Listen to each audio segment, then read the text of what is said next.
also impermanent, changing, becoming otherwise. The cause and condition for the rising of the sixth sense consciousness is also impermanent, changing, becoming otherwise. When monks, the sixth sense consciousness has arisen in dependence on conditions that are impermanent. How could they be permanent? The meeting, the encounter, the concurrence of these three things is called contact. Contact too is impermanent, changing, becoming otherwise. Condition for the arising of contact is also impermanent, changing, becoming otherwise.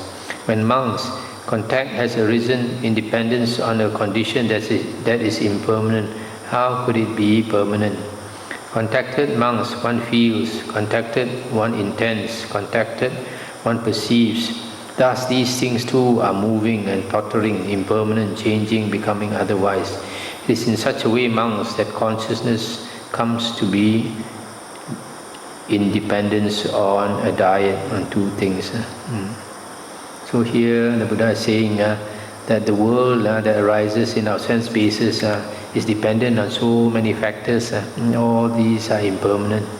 So how can we want to cling to anything in the world that is dependent on so many conditions that are impermanent?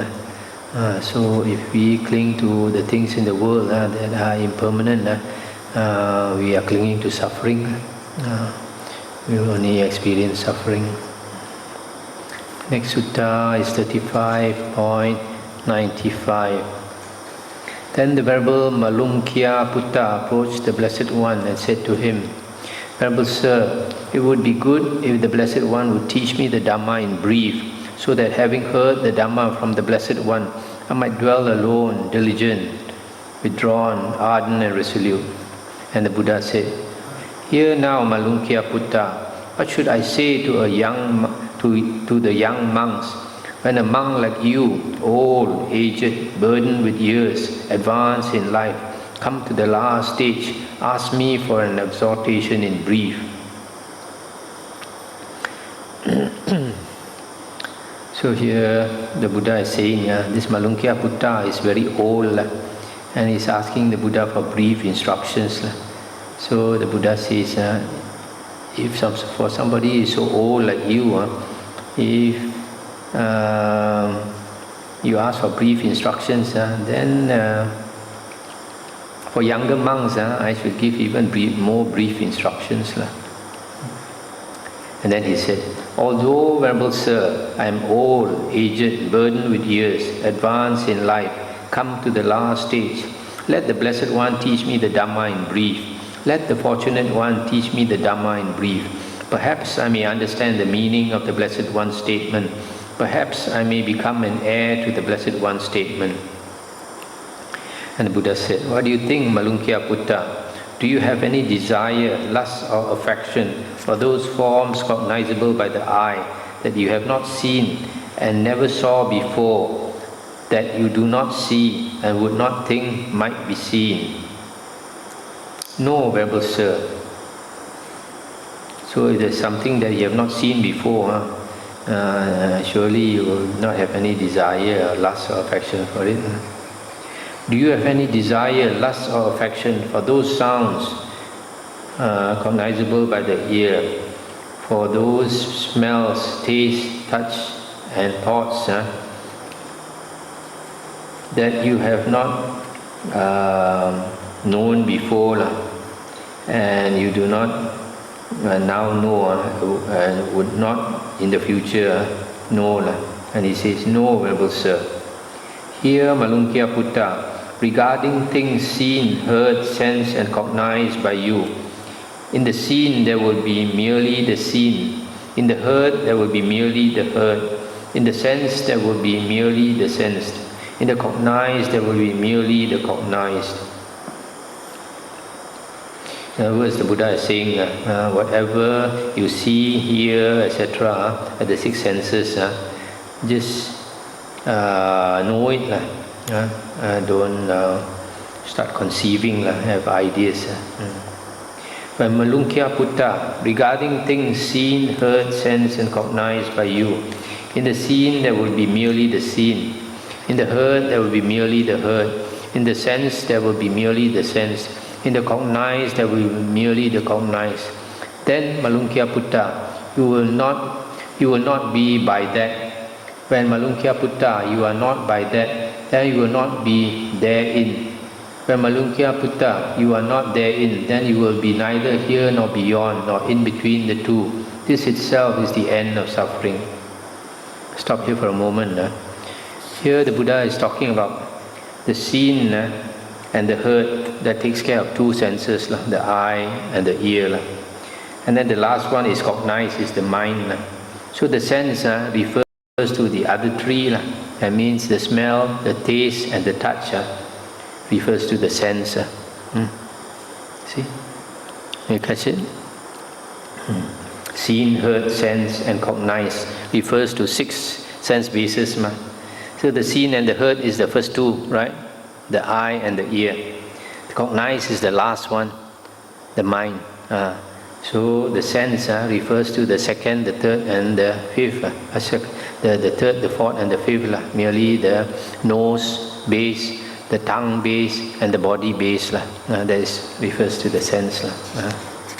So the Buddha says, if you only know that in the seen there is the seen, in the heard there is the heard, in the sense there is the sense, in the cognized there is only the cognized, then you will not be by that. What do you mean by not be by that? You will not be born by that. You will not be caught by that. You will not be attached by that. And then when you are not caught by that, then you will not be therein. That means you won't be caught therein. Then when you are not caught by the desire and lust therein, then there will be neither here nor beyond nor in between the two. So there won't be rebirth in the human realm or some other realm beyond or in between the two, the intermediate state. This is the end of suffering. And then this monk said, I understand in detail, Venerable Sir, the meaning of what was stated by the Blessed One in brief. Having seen a form with mindfulness muddled, attending to the pleasing sign, one experiences it with infatuated mind and remains tightly holding to it. That is caught by that. Many feelings flourish there within, originating from the visible form, covetousness and annoyance as well, by which one's mind becomes disturbed. For one who accumulates suffering thus, Nibbana is said to be far away. Similarly, having heard a sound with mindfulness muddled, having smelled an odor, enjoyed a taste, felt a contact, having known an object with mindfulness muddled. For one who accumulates suffering thus, Nibbana is said to be far away. When firmly mindful, one sees a form. One is not inflamed by lust for forms. One experiences it with dispassionate mind and does not remain holding it tightly. One fares mindfully in such a way that even as one sees the form and while one undergoes a feeling, suffering is exhausted, not built up. For one dismantling suffering thus, Nibbana is said to be close by. When firmly mindful, one hears a sound. One is not inflamed by lust for sounds. Similarly, when firmly mindful, one smells an odor. One is not inflamed by lust for odors. When firmly mindful, one enjoys a taste. One is not inflamed by lust for taste. When firmly mindful, one feels a contact. One is not inflamed by lust for contacts. When firmly mindful, one knows an object in the mind. One is not inflamed by lust for objects. For one diminishing suffering thus, Nibbana is said to be close by. It is in such a way, Venerable Sir, that I understand in detail the meaning of what was stated by the Blessed One in brief. And the Buddha said, Good, good, Malunkhya Putta. It is good that you understand in detail the meaning of what was stated by me in brief. And the Buddha repeated the entire verses that Malunkhya Putta said. It is in such a way, Malunkyā Putta, that the meaning of what was stated by me in brief should be understood in detail. Then the Venerable Malunkyā Putta, having delighted and rejoiced in the Blessed One's words, rose from his seat, and after paying homage to the Blessed One, keeping him on his right, he departed.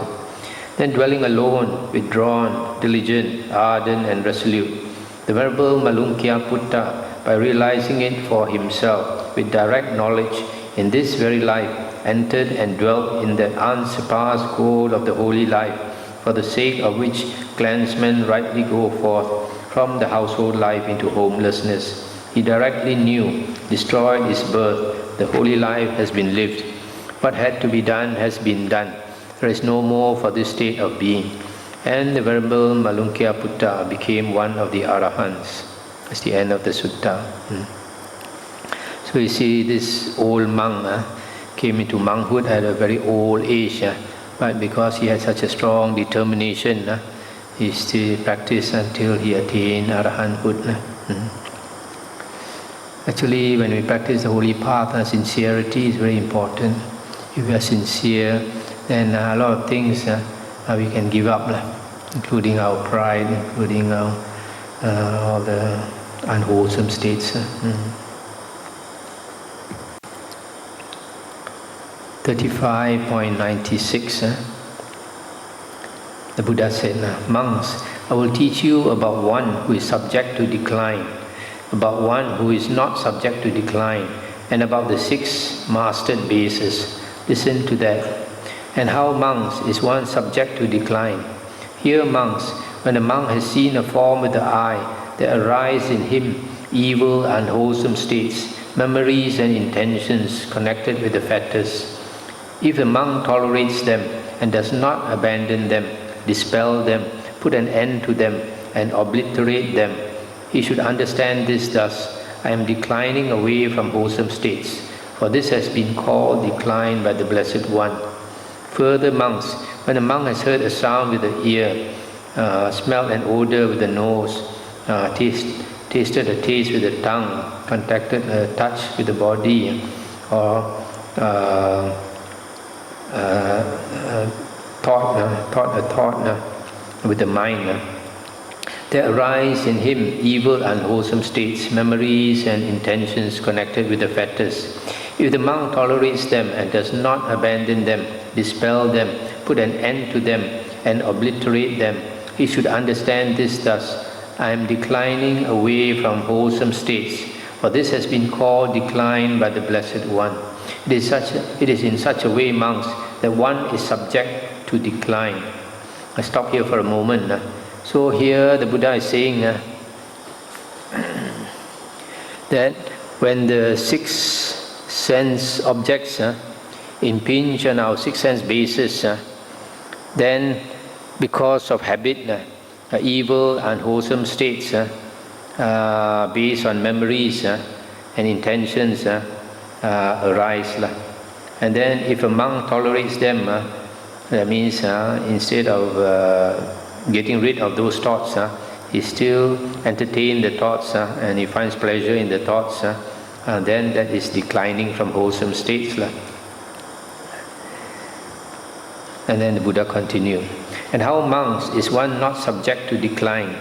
Here, monks, when a monk has seen a form with the eye, there arise in him evil, unwholesome states, memories and intentions connected with the fetters.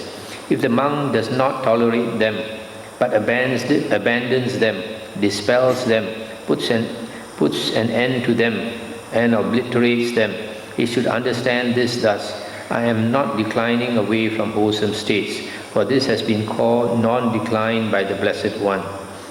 Further, monks, when a monk has heard a sound, smelled an odor, contacted a touch, and tasted a taste with the tongue, and thought with the mind, there arise in him evil, unwholesome states, memories and intentions connected with the fetters. If the monk does not tolerate them, but abandons them, dispels them, puts an end to them, and obliterates them, he should understand this thus: I am not declining